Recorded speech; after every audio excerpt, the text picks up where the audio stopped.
Boa noite a todos, a todas.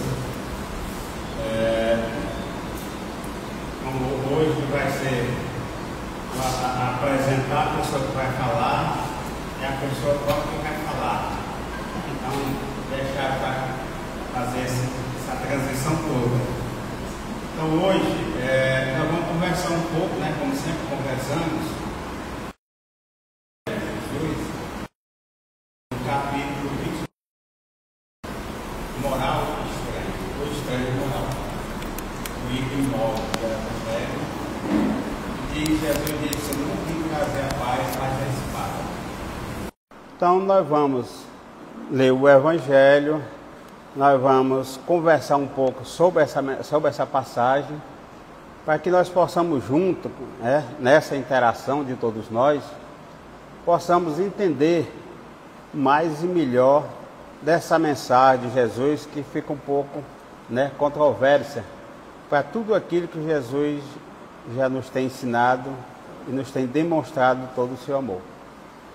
Mas nós vamos elevar o pensamento a Deus agora, nós vamos buscar a sintonia com Jesus, nós vamos buscar a espiritualidade maior, vamos pedir a Deus a proteção, a nossa Mãe Maria Santíssima, dizemos ao Mestre Jesus da nossa gratidão por estar conosco nessa caminhada sublime, em que todos nós fomos entregues a Jesus, das mãos do Criador, para nos tornar espíritos puros ao longo da nossa caminhada.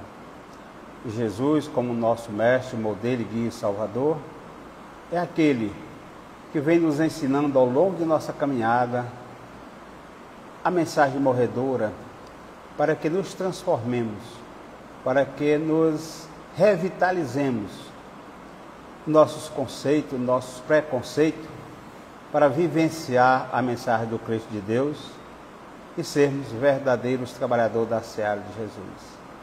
É assim, mestre querido, em teu nome santo e sagrado, em nome daquele espiritual que dirige o destino desta casa, José Grosso com sua equipe, nós pedimos a permissão para iniciar o estudo da noite, dizendo graças a Deus que assim seja.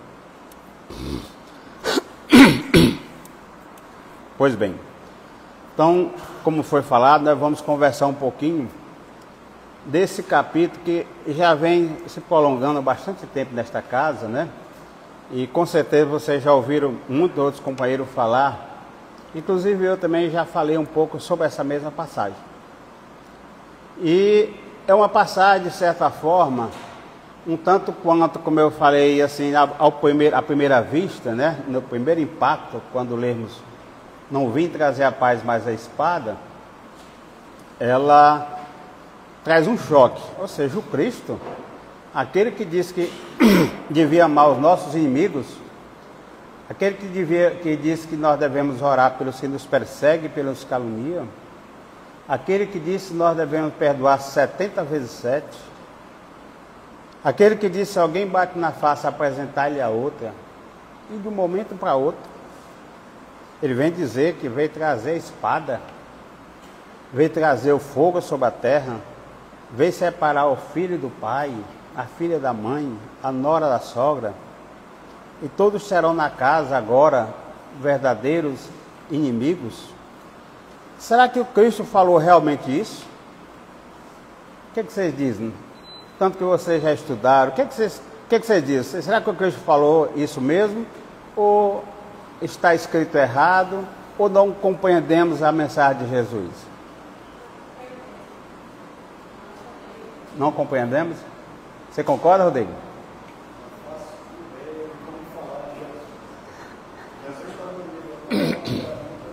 Não, mas a pergunta foi realmente se nós concordamos que essa fala saiu de Jesus. E na realidade, o Evangelho diz que sim. Kardec, na sua interpretação, diz que sim. Então, como é que Jesus vai dizer que trouxe a espada sobre a terra? Aí é preciso nós voltarmos, digamos assim, fazer uma rebobinagem do tempo.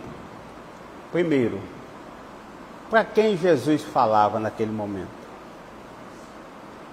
Quando Jesus falou essas palavras? Aonde Jesus falou essas palavras? são perguntas, né? Ou seja, que fazem parte, principalmente do estudo do NEP. Onde, quando, para quem? Porque é preciso nós voltarmos no tempo para que nós possamos nos sintonizar com essa fala de Jesus. Primeiro, Jesus falava para os seus discípulos nesse momento. Passar e vem, antes disso, dizia assim: a grande multidão de povo o seguia. E ele diz: se alguém venha após mim e não carrega a sua cruz, não é digno de mim. Essa é a passagem anterior a esta. Se alguém vem a mim e não carrega a sua cruz, não é digno de mim. Ou seja, Jesus, naquele momento, o povo seguia Jesus, caminhava com Jesus, melhor dizendo. O evangelho nem seguia, o povo caminhava com Jesus. Isso é muito interessante, para que nós possamos adentrar no tema, muito interessante. Porque Jesus disse, a mensagem dizia que o povo estava caminhando. Caminhar com alguém é uma coisa diferente de eu estar com aquela pessoa, não é isso? Eu posso caminhar lado a lado com alguém, acompanhando alguém, mas não tem nenhuma afinidade com aquela pessoa. Nem com o que ele representa, nem com o que ele fala, nem com a sua personalidade.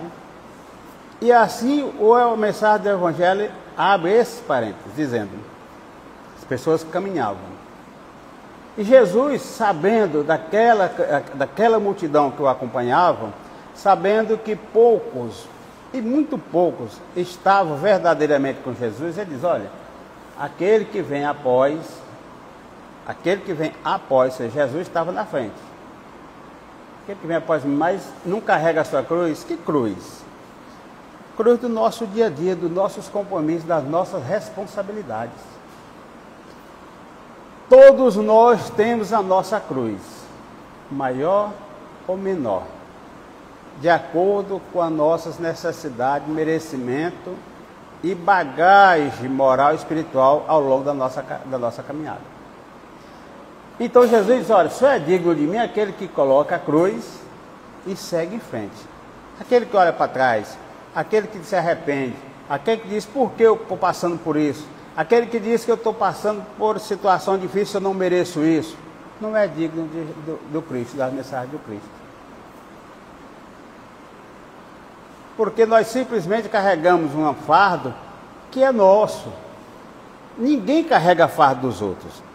Nós carregamos um fardo que é nosso. Qualquer que seja o tamanho dessa cruz, ela é nossa. Lembra que Jesus disse que, né, Deus não dá fardos pesados a ombros fracos? Deus não dá fardos pesados a ombros fracos. E se a nossa cruz a gente acha tão pesada, é porque naquele momento eu estou ficando aquém daquilo que eu sou realmente. E eu tenho que fazer o contrário. Quando a cruz mais pesar, é nesse momento que eu tenho que mostrar que eu sou mais capaz. No nosso dia a dia, nas nossas dificuldades, né, nos nossos perrengues, onde é que nós ficamos mais fortes? É nos momentos mais fáceis ou nos momentos mais difíceis? Se eu ando de bicicleta, onde eu boto mais força? É quando eu estou descendo a ladeira ou quando eu estou subindo? Com certeza que eu estou subindo. Quando está descendo é uma maravilha, né? Vamos dizer, pegando a banguela. E no momento que...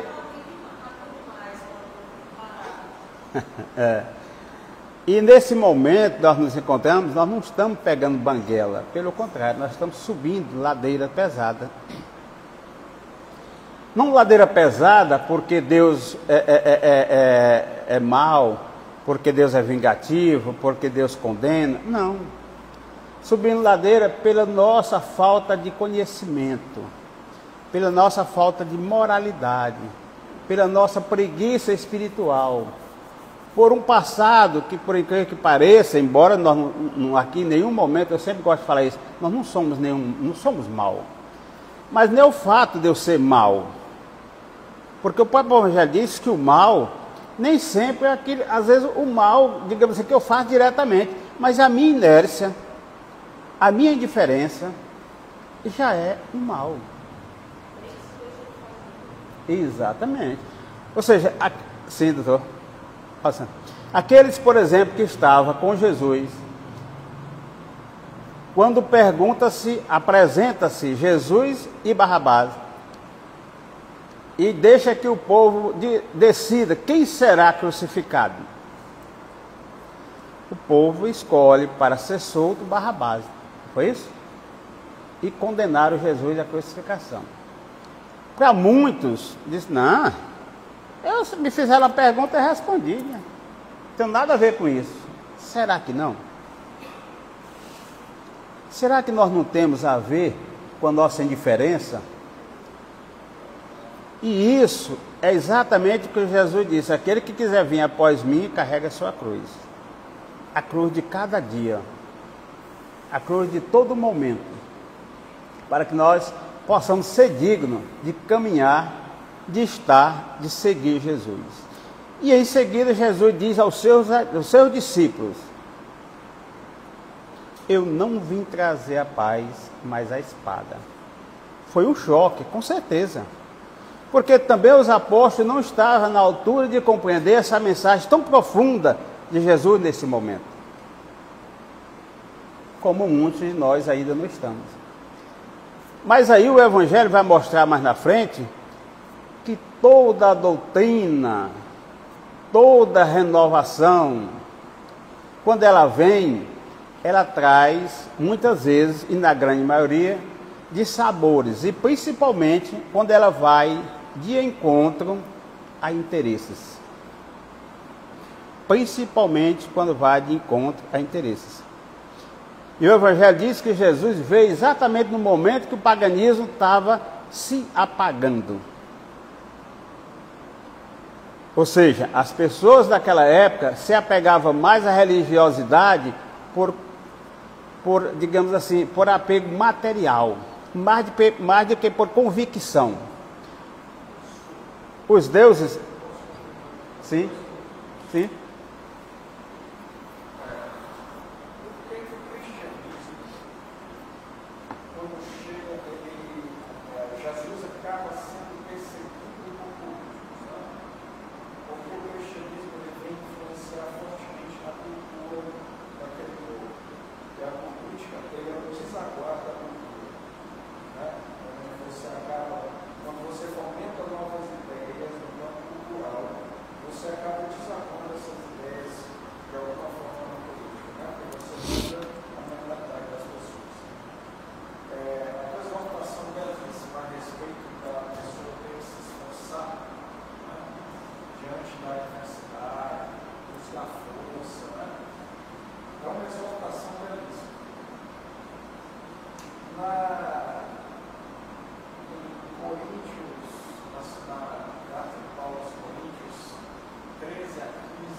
Nós vamos ter o dom de falar, o uso da palavra. Teria três funções mais clássicas da Bíblia, que é a exortação, que foi o que ela está fazendo, a edificação, para que estamos todos passando aqui nesse momento, a consolação para aqueles momentos que nós temos que fazer. E usaste uma dessas características da palavra, duas, né? Já está também edificando a condição.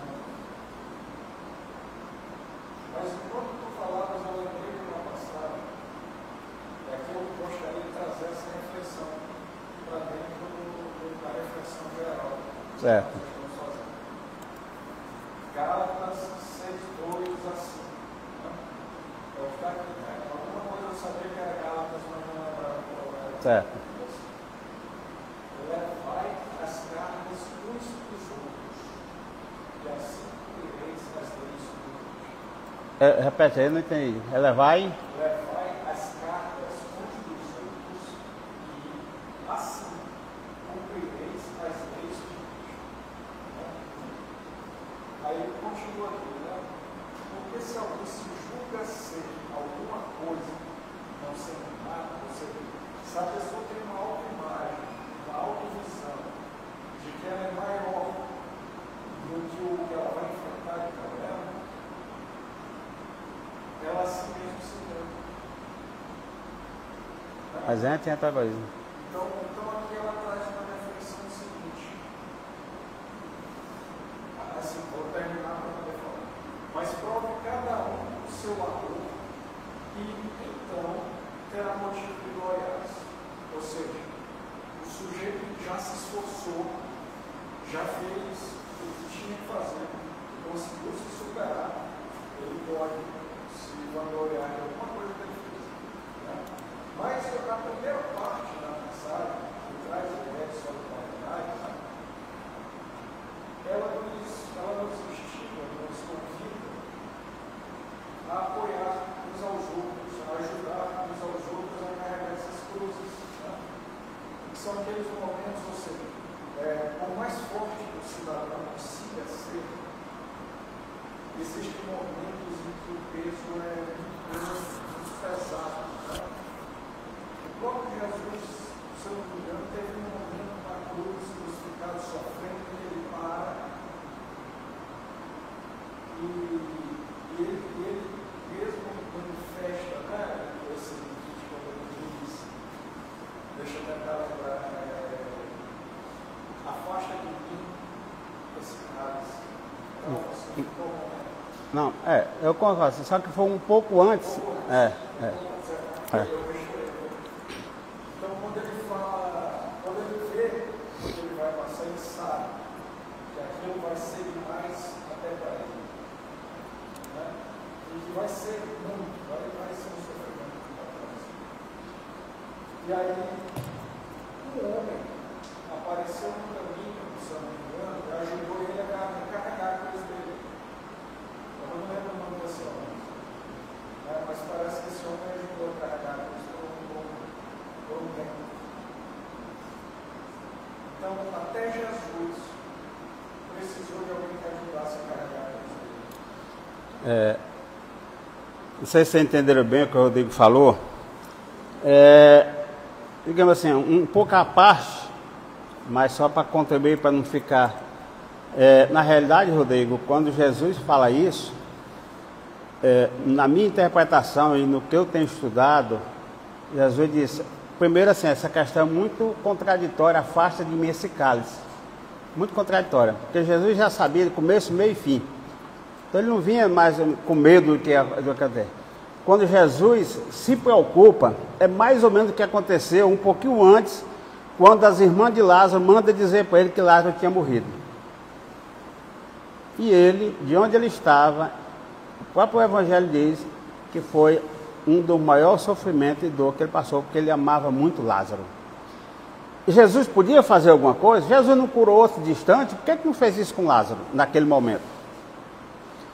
E ele mesmo disse, era necessário que isso acontecesse.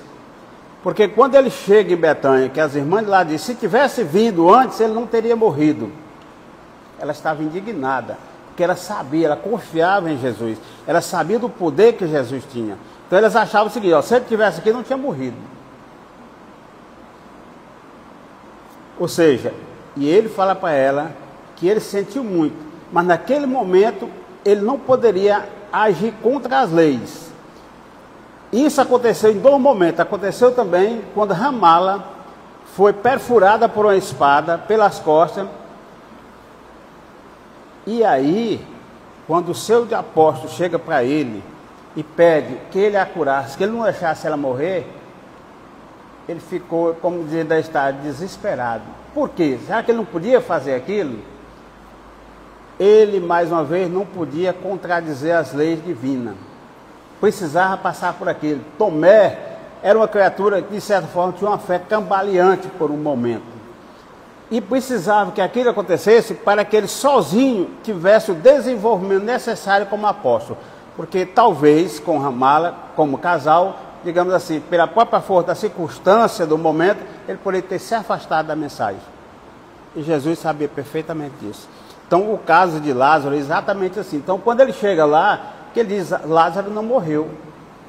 Porque aquele interstício, aquele momento, aquele espaço de tempo entre a morte aparente de Lázaro e a ressurreição de Lázaro, foi necessário para as irmãs, a todos aqueles que participaram do momento, em especial para os sacerdotes.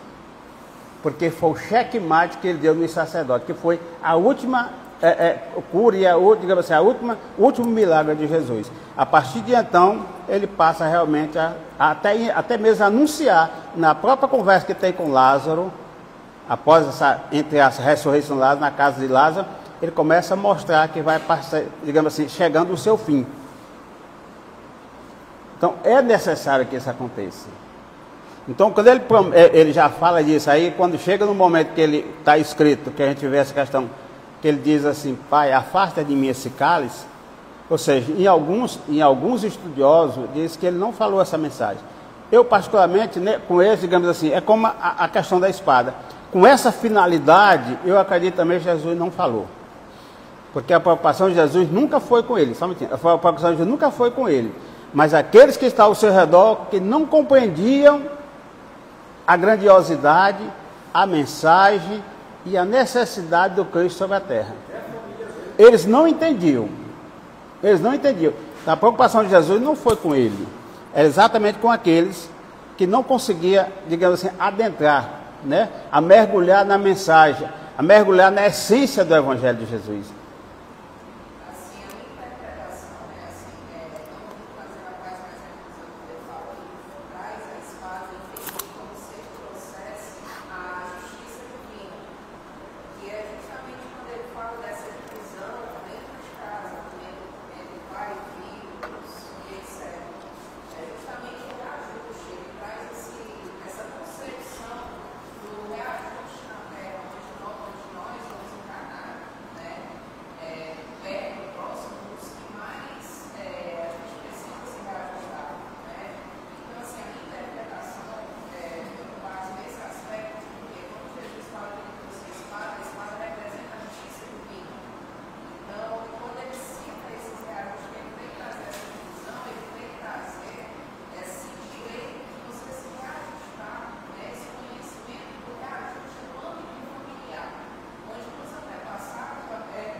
Muito bem.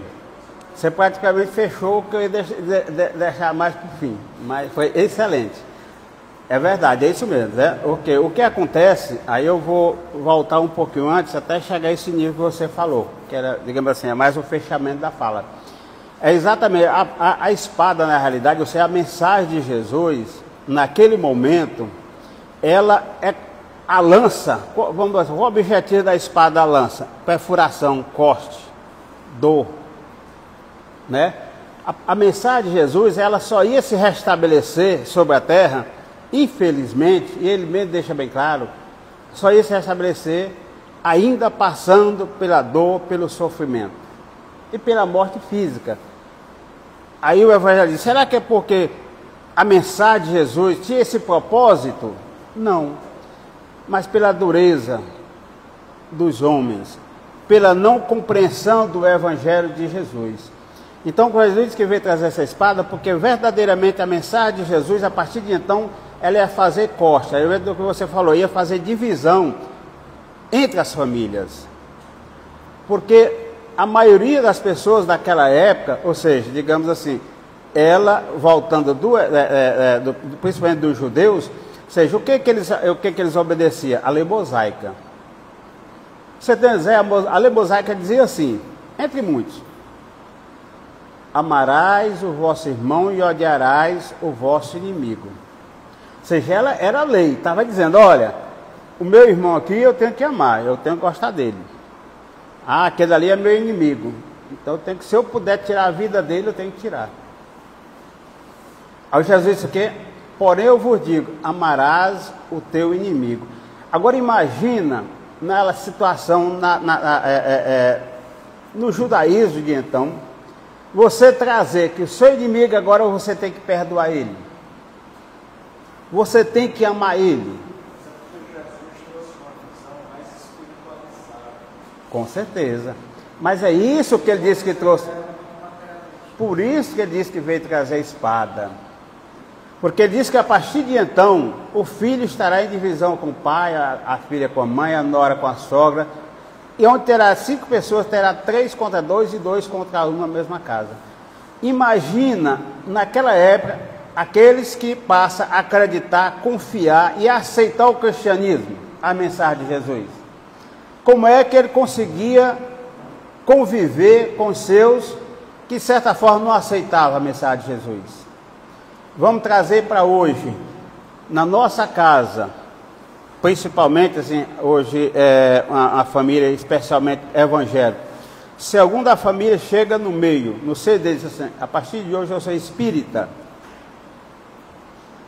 não há uma divisão. Não é divisão, não quer dizer que eu tenho que botar para fora de casa, não quero mais nem lhe ver. Não é isso, mas divisão de ideias. E para muitos que acreditam, como o evangelho também, nós não vamos ler o evangelho, até porque esse item é bem grande, mas o que acontece? Muitos acreditam na sua religião que ela é a salvadora. Muitas igrejas acham que é o seguinte, olha, e as pessoas daquele momento, elas estão confiantes nisso. Quantas pessoas evangélicas, que quando desencarna uma pessoa da família que não é evangélica, eles acham que aquela pessoa vai para o inferno. E eles, às vezes, dependendo dessa pessoa, até pela fé que não é tão raciocinada, fica em desespero. Por quê? Porque ela aprendeu, ela acredita que aquela pessoa, infelizmente, vai queimar no fogo do inferno, porque não aceitou Jesus da forma que ele imagina. Então, quando Jesus diz isso, olha a profundidade dessa mensagem, ou seja, ele traz verdadeiramente que as pessoas, a partir de então, cada um vai começar a usar o que Ramati diz no livro Pequeno, o Sublime Peregrino. Vem desengessar a mente humana. Eu nunca saiu da minha cabeça, eu achei ela fantástica. O Cristo veio desengessar a mente humana. Veio fazer com que você se liberte. Saber que você tem raciocínio, que você pensa e que você tem liberdade de expressão. Não é simplesmente aceitar porque eu tenho que aceitar, porque é assim, está escrito, tem que fazer dessa forma. Não. Jesus, para a sua época, foi um revolucionário. E essa questão da espada, ela realmente, até fisicamente, ela sucedeu. Nós sabemos que antes do ano 380, quando a Igreja Católica adere ao cristianismo como religião oficial, quantas criaturas não foram mortas? Quantas não foram mortas? Isso quando ele adere. Aí depois, olha o uso da espada verdadeiramente agora no sentido, né, literal. Depois que a Igreja Católica assume como religião oficial, a partir daí ela faz o quê? Ela passa a caçar aqueles que não aceitam o cristianismo no ferro e no fogo. E o Evangelho diz que nunca, em todas as guerras religiosas, atrocidou tanta gente que nas guerras políticas não mataram tanto, enquanto nas guerras religiosas. Então, quantos foram perecidos, quantas criaturas foram mortas pela espada, em nome de Deus, acreditando que aquele estava fazendo realmente o que Deus queria. O Evangelho tem alguma coisa a ver com isso? Não. O que Jesus pregou? Amar, perdoar, dar outra face. Então, as pessoas aproveitaram a oportunidade dessa mensagem de Jesus para pôr em prática o seu jogo de interesse, como infelizmente ainda hoje tem. Como ainda hoje tem. E aí, a partir desse conhecimento, porque passar por toda essa trajetória até chegar o momento da vinda do Espiritismo, né? Chama realmente o codificador, Kardec, você traz essa mensagem através do Espiritismo, ou seja, que ela verdadeiramente agora nos mostra aquilo que a nossa companheira falou. Ou seja, agora ela traz, digamos assim, ela descortina essas condições, essa situação dessas pessoas um contra as outras. Porque ela agora adentrou a questão da reencarnação. Onde diz, o Espírito diz que agora as pedras, né, os túmulos que acreditavam nada, vozes dizem, irmãos, nada perece, O Cristo é o vencedor do mal. Ou seja, a partir desse momento, nós vamos adentrar na questão da reencarnação mesmo. Aí nós vamos entender o porquê das dissensões que existem entre as pessoas. Mas Jesus, naquela época, com a questão da espada, ele disse: eu vim trazer o fogo, vim acender o fogo e tenho pressa que ele se acenda. Olha o capítulo 23, como é todo assim. Eu tenho pressa que ele se acenda. Por quê? Porque essas ideias, veja bem, as ideias, se todo mundo aqui tiver a única ideia e aceitar só uma, será que nós vamos evoluir tanto assim? Não. Porque nós temos uma ideia e todo mundo acredita que essa ideia é verdadeira e só essa, e nós vamos ficar nesse ciclo aqui. Nós não vamos sair dessa faixa. Todo mundo aceita a mesma coisa. Mas é necessário, é lei do progresso. É a lei do progresso. É necessário que a humanidade, com ele desengessar a mente humana que Jesus trouxe, o que é que acontece? Então cada um começa a raciocinar e pensar: será que isso está certo mesmo? Será que dessa forma não pode ser melhor? O outro pensa diferente. Então vai juntando-se. Por isso Jesus tem pressa que esse fogo se acenda. É o fogo do nosso conhecimento, do nosso raciocínio. Porque cada um agora vai começar a mostrar a sua ideia. E é nessa junção, nessa pulverização, digamos assim, de ideia, que vai chegar um denominador comum. Não é assim que a gente faz em nossas reuniões? Lança uma ideia. Você concorda? Não, eu concordo que seja assim outro. Não, eu concordo que seja assim outro. Mas vai chegar um consenso, não vai? Vai ter que chegar um consenso. E é isso que o Evangelho, que Jesus deixou bem claro para nós. É que era necessário passar por toda essa dificuldade, mas que chegaria o consenso. Que consenso? A verdade. A verdade irá triunfar sobre todo o paganismo. Então vamos ler um pouquinho do Evangelho que diz assim: não penseis que eu vim trazer a paz sobre a terra. Eu não vim trazer a paz, mas a espada. Porque eu vim separar o homem do seu pai, a filha da sua mãe, a nora da sua sogra.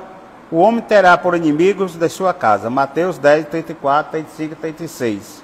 Na sequência: eu vim lançar o fogo sobre a terra e desejo que senão ele se acenda. Eu devo ser batizado com o batismo. E quanto me sinto apressado que se cumpra. Outro tema: eu vim ser batizado com o batismo. Será que esse batismo que Jesus se refere foi o que João Batista fez com ele? Será que foi isso? Não. Jesus não estava ligando as coisas. Rodrigo falou, Jesus referia às coisas espirituais. Jesus não estava preocupado com as coisas materiais. Jesus em nenhum momento estava preocupado em ser batizado na água, nisso, aquilo, outro, em pé, deitado. De jeito nenhum. Isso aí são coisas humanas. Então Jesus diz: olha, eu tenho pressa que chegue esse batismo. Ou seja, na realidade, a coroação, o batismo não é uma renovação. Para nós que já fomos batizados, principalmente católicos, o que é o batismo? É uma renovação, digamos assim, uma nova criatura a partir do batismo. Não é assim que a gente interpreta? A partir, antes não era agora ser batizado torna-se ser cristão. Faz parte realmente, digamos assim, da comunidade cristã. Antes do batismo, chamado pagão. Ou seja, então eu vim fazer parte desse batismo, dessa renovação. Eu tenho necessidade, eu tenho urgência que isso aconteça. Porque as pessoas precisam se renovar. As pessoas precisam entender a mensagem profunda do Evangelho de Jesus. Porque a nossa renovação ela só acontece mediante conhecimento e vontade. Conhecimento e vontade. Se eu tiver conhecimento e não tiver vontade, nada. Se eu tiver vontade e não tiver conhecimento, eu meto o pé pelas mãos. E o que aconteceu, exatamente voltando de novo na questão do que a igreja fez, principalmente com as guerras religiosas, as cruzadas, por exemplo. Exatamente. Ou seja, e o Evangelho ainda diz uma coisa interessante. Ele pula bem que ele diz assim, ó, vamos pular porque já ele diz assim, ó: toda ideia nova encontra forçosamente oposição e não há única que tenha se estabelecido sem luta. Ora, em semelhantes casos, a resistência está sempre em razão da importância dos resultado previsto, porque quanto mais é grande, mais fere interesse. Se é notoriamente falsa, se julga sem consequência. Ninguém com ela se preocupa e deixa passar, sabendo que não tem vitalidade. Mas se é verdadeira, se repousa sobre uma base sólida e se entrever futuro para o perigo, se entrever futuro para ela, um secreto pressentimento adverte a seus antagonistas de que é um perigo para eles. E é para a ordem das coisas cuja manutenção está interessado. Por isso cai sobre ela e seus partidários. Então, por que a mensagem de Jesus foi tão combatida? Ainda bem que é...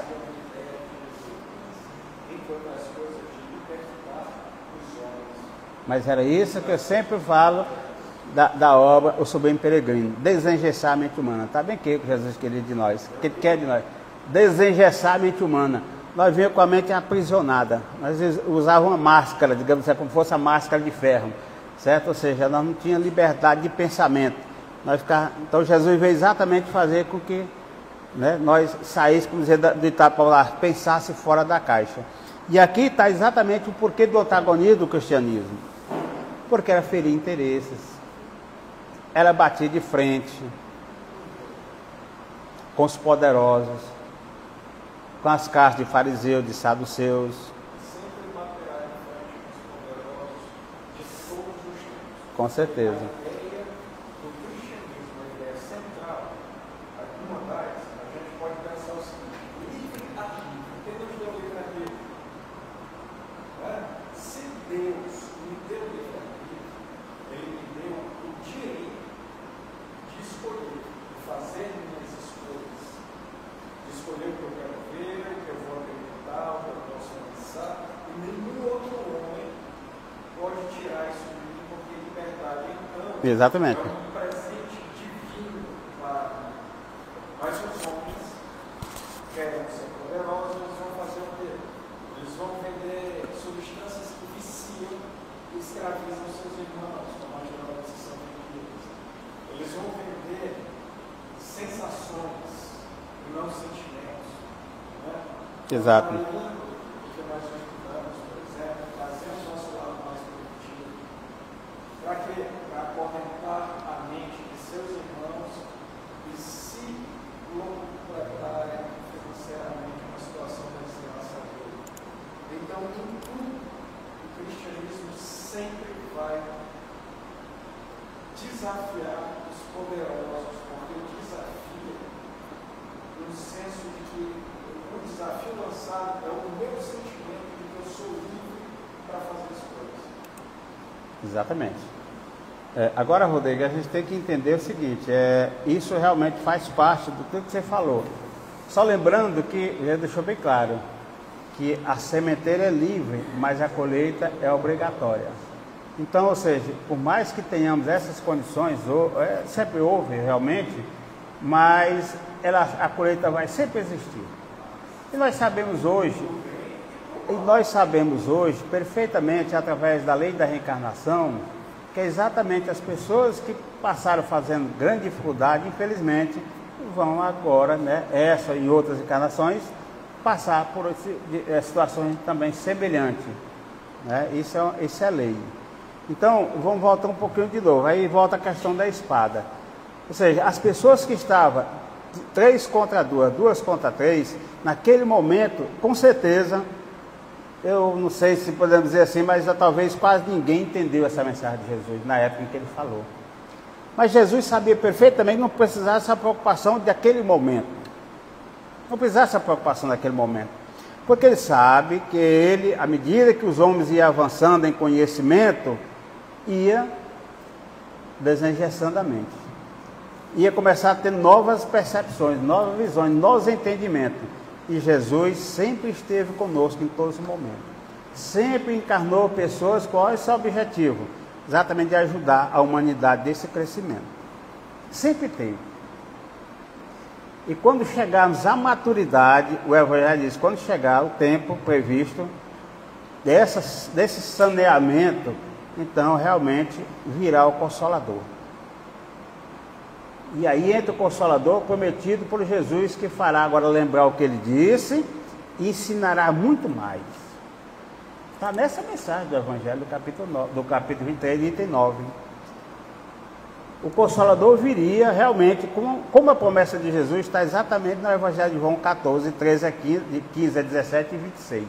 Está lá a mensagem dizendo, né, quando Cristo disse, se guardar os meus mandamentos, eu pedirei ao Pai, e Ele vos dará o outro Consolador, a fim de que permaneça convosco e estará em vós. Ou seja, então Jesus está dizendo essa mensagem, que quando passar esse período de dificuldade, de dor, Ele vai mandar o Consolador. Porque os homens, de tanto esse embate, de dor, de sofrimento, também traz aprendizado. Talvez não precisasse ser assim, mas a dureza do nosso coração fez com que isso acontecesse. E o homem só ia ter consciência, aí entra aquilo que você falou, o homem só ia chegar a esse nível de consciência, de maturidade, para saber que as pessoas que estão dentro da minha casa, digamos assim agora, 3 contra 1, 2 contra 2, são pessoas que às vezes tivemos animosidade, tivemos uma divergência no passado, mas eu só posso fazer isso com as luzes da razão, do conhecimento evangélico. Porque se eu não for assim, já pensou se na época que Jesus esteve aqui, ele sabendo da reencarnação, e ele soubesse que a pessoa fez o mal contra ele, se hoje não estão preparados para isso, imagina naquela época.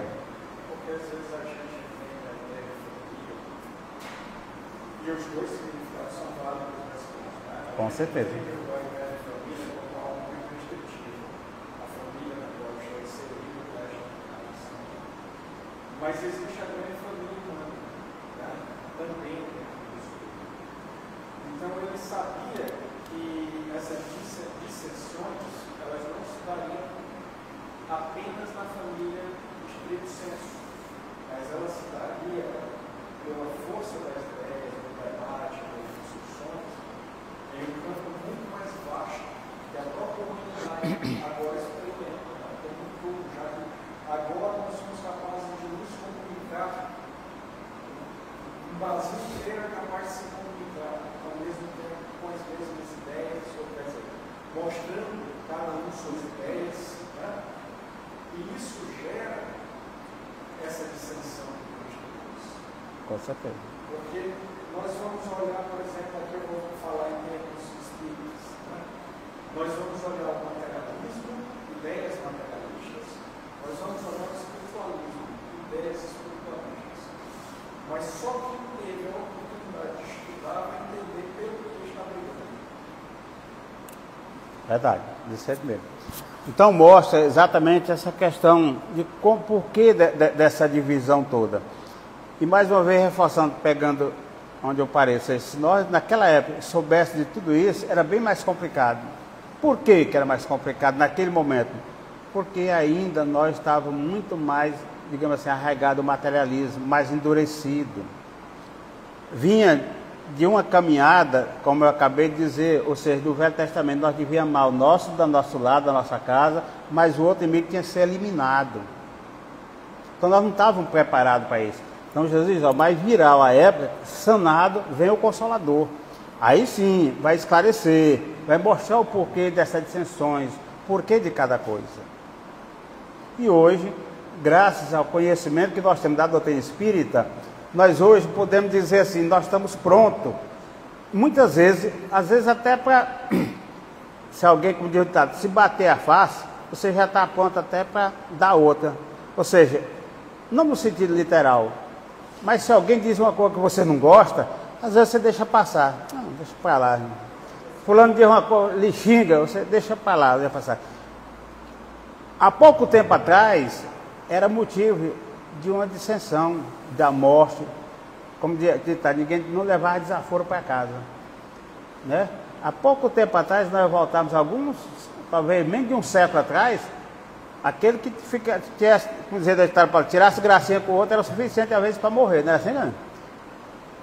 Qualquer coisa era uma dissensão. Hoje, olha o quanto nós avançamos.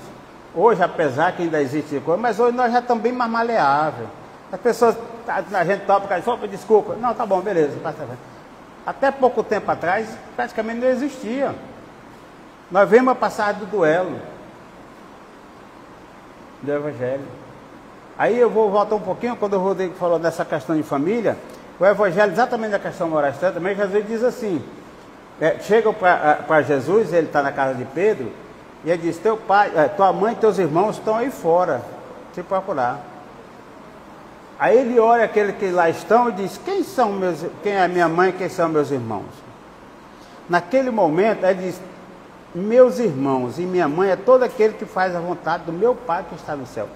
Aí muita gente diz assim, então, para algumas pessoas dizem assim, então Jesus praticamente rebaixou a família ao nível qualquer de todo mundo. Mas a grandiosidade de Jesus e a sabedoria dele foi o contrário.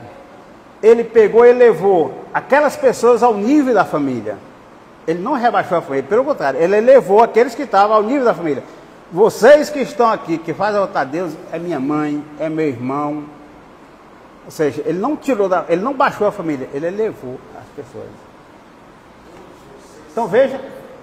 Então veja que Jesus, nós temos que entender verdadeiramente essa questão da espada, porque em nenhum momento o Cristo trouxe uma ideia de dissensão, de discórdia, de morte, pelo contrário. Toda essa, digamos assim, essa interpretação que muitas vezes não conseguimos ainda fazer com mais propriedade, mas é por falta ainda do nosso conhecimento. Mas Jesus deixou tudo, digamos assim, de acordo com o que ia acontecer e o que está acontecendo. E sabia e sabe que o homem, mesmo passando por esses momentos ainda de dificuldade, de dor, de sofrimento, de falta de fé, de confiança em Deus, mas, digamos assim, engateando, ele vai começar a caminhar. Começar a caminhar, ele começa a correr. Começa a correr, ele se torna confiante. E aí vai chegar o conhecimento das verdades morredoras de Jesus. E aí, onde o Cristo diz, finalizando a palavra, diz, aí haverá um só rebanho e um só pastor. Ou seja, não vai haver mais dissensões. Não vai haver uma ovelha que vai puxar para um lado, outra para o outro, outra para o outro. Todas vão seguir o pastor. Porque o próprio mensagem do Cristo diz, porque as ovelhas conhecem a voz do pastor e sabe que ele livra da ação dos malfeitores, dos lobos. Então, essa mensagem de Jesus, quando nós tivermos verdadeiramente assimilado a mensagem de Jesus, do conhecimento e da prática, da ação no nosso dia a dia, nós vamos verdadeiramente nos amar. Né? O próprio Cristo disse, ou seja, os meus filhos serão conhecidos por muitos se amarem. Então, nós só vamos verdadeiramente fazer parte desse rebanho, dessa mensagem de Jesus, quando nós verdadeiramente tiver condições de amar o nosso semelhante, saber perdoar, saber orar por ele na necessidade, saber ser humilde, saber ouvir, saber dividir, né? O capítulo 15 do Evangelho segundo o Espiritismo, que é fora da caridade da salvação, ele diz essa mensagem muito bela: quando o Filho do Homem vier, sentará do seu trono separar as ovelhas dos bodes, e dirá que eles estão à sua direita: vinde a mim todos vós, benditos do meu Pai. Eu tive fome e me deste comer, tive nu e me vestiste, estive na prisão, foste me visitar, estive no hospital, foste me ver. E aquele que está à sua esquerda, afastai-vos de mim, porque eu tive tudo isso e não foste me assistir. Então, ou seja, esse é o resumo da mensagem de Jesus. Quando nós estivermos nesse patamar, nós verdadeiramente, digamos assim, estamos solidificados nesse rebanho de Jesus. Tá bom? Então, é minhas palavras, agradeço mais uma vez a paciência de cada um de vocês, dizendo muito obrigado e uma boa noite, que Deus nos abençoe sempre. Deixa eu ver bem aqui. Estou querendo eleger um aqui. Rodrigo, tu quer fazer a prece para nós? Prece de agradecimento. Sim. Aqui. Vamos fazer aqui.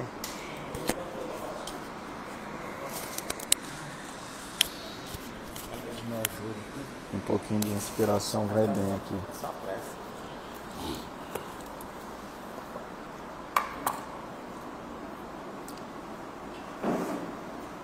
Queridos amigos espirituais, nós que estamos aqui tentando aprender um pouco mais, tentando conhecer um pouco mais, tentando nos encontrar e nos reencontrar um pouco mais, a cada dia, a cada lição, a cada passagem, tentando encontrar um caminho de retidão, de coragem, de harmonia. Nós que estamos aqui, homens e mulheres falhos, com defeitos, com problemas, que estamos aqui buscando um alento, um alívio, uma força para poder continuar a cada dia, tentando nos melhorar. Nós agradecemos a todos vocês que vêm ter conosco, que vêm nos abençoar, nos orientar, nos elevar, inspirar, nos banhando em seu amor, em sua harmonia, em sua misericórdia, acalmando nossos instintos mais primitivos e elevando as nossas almas no caminho de Jesus. Nós todos agradecemos a cada um de vocês. Muito obrigado.